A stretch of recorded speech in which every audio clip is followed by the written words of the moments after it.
L'économiste allemand Max Roser, spécialiste du développement économique et chercheur à Oxford, est considéré comme une des figures centrales des nouveaux optimistes. Il s'agit d'un groupe de philosophes, scientifiques, économistes et journalistes, principalement anglo-saxons ou d'Europe du Nord, persuadés que l'humanité progresse vers un mieux-être général en dépit de la morosité et du pessimisme général. Max Roser accumule ainsi une foultitude de statistiques dont le but est de montrer clairement comment la vie des êtres humains s'est améliorée au fil des siècles. C'est ainsi qu'il s'intéresse aux guerres qui ont jalonné l'histoire du monde depuis la fin du Moyen Âge. Il s'agit bien entendu pour lui de montrer, en tant qu'optimiste, que malgré les désastres de ces guerres, le monde n'a jamais été aussi pacifique, comme en témoigne la baisse spectaculaire des guerres interétatiques après 1945. Grâce à ces statistiques, Max Roser a construit plusieurs graphiques, notamment celui qui représente le taux de mortalité globale des guerres au cours des 600 dernières années. L'axe horizontal, l'axe des abscisses, est consacré au temps. Il débute vers 1400, à la fin du Moyen Âge, période au cours de laquelle l'introduction des armes à feu transforme la guerre et où les États s'affirment comme principal acteur de la guerre. Avec les États se mettent en place des budgets militaires, mais également la permanence de la fiscalité. Budget militaire, levée et calcul de l'impôt amènent les États à produire des documents comptables qui ont permis à Max Roser de produire les statistiques nécessaires à l'élaboration de sa courbe. L'axe vertical, l'axe des ordonnées, représente le nombre absolu de décès, militaires et civils, estimés pour cause de guerre. La courbe que l'on peut tracer montre que de 1400 à la Seconde Guerre mondiale, les conflits qui sont presque exclusivement interétatiques sont de plus en plus violents, dépassant régulièrement grâce au progrès technologique et à l'industrialisation des seuils de violence.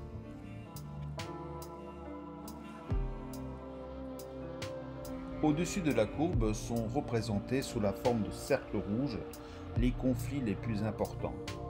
Leur taille correspond au nombre absolu de décès militaires et civils.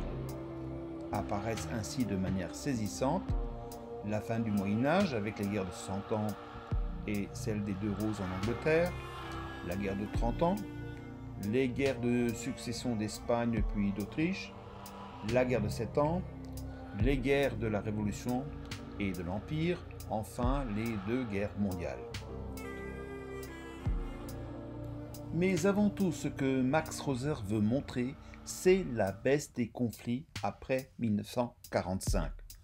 Pourquoi ces conflits s'apaisent au lendemain de la Seconde Guerre mondiale reste une question sans réponse précise. Cependant, on peut avancer quelques éléments de réponse. Premièrement, la création de l'ONU en 1945 a été à l'origine d'institutions qui ont permis de réduire sensiblement les tensions et les conflits entre les États et de consolider ainsi la paix mondiale.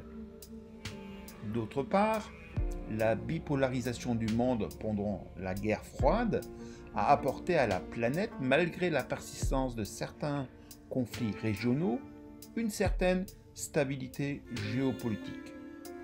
Enfin, tout au long de la seconde moitié du XXe siècle, le développement s'est étendu des pays industrialisés vers les pays du Sud, provoquant moins d'illettrisme, plus d'éducation et favorisant ainsi la démocratisation de ces pays. Max Roser arrive à la conclusion que la baisse du nombre de décès pour cause de guerre après 1945 confirme la théorie de la paix démocratique, selon laquelle les démocraties ne se font pas la guerre. Ainsi, la démocratisation du monde serait le meilleur facteur de paix. Si l'on s'aventure sur ce chemin, cela signifierait que c'est la nature d'un régime politique qui serait à l'origine de la paix. Mais est-ce vraiment le cas ?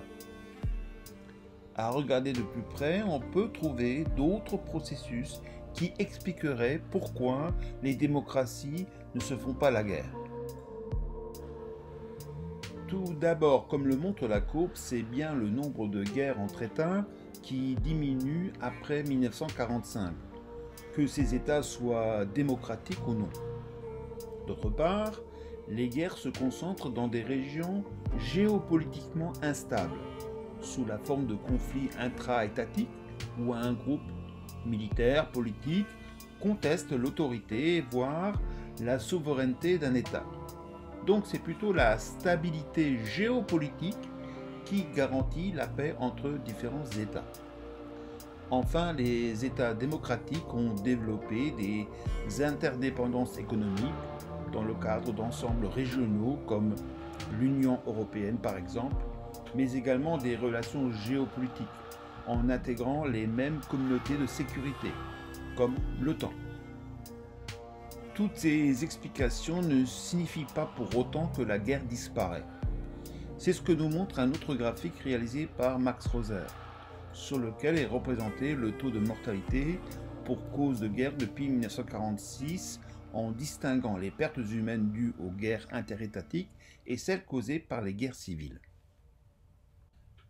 Le graphique confirme les observations faites sur la courbe, celle d'un ralentissement des pertes humaines dues aux guerres interétatiques et la montée en puissance des guerres intra-étatiques.